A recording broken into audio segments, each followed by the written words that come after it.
Ang tunay na ebanghelyo ililigtas ng Ama ang lahat ng tao. Pagkalaya mula sa panlilinlang ng mga maling aral.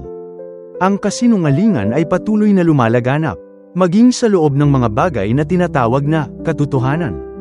Ako ay dating sumunod sa tradisyonal na sistemang doktrinal ng Kristyanismo at naniwalang ipinapangaral ko ang tunay na ebanghelyo. Ngunit dahil sa awa ng Ama, ang tapat at tunay na manlilikha, ako ay tumigil. Nagsuri, at nagsimulang maglakbay pabalik sa hindi nagbabagong katotohanan ng banal na kasulatan.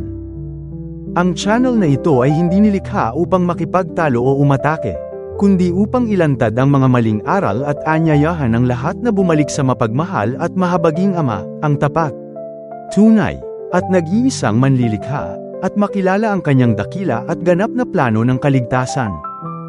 Manalangin tayo ng sama-sama. Siyasatin natin ang banal na kasulatan.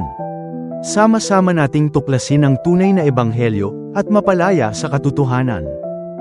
Juan Kapitulo 8 versikulo 32, at inyong makikilala ang katotohanan. At ang katotohanan ang magpapalaya sa inyo.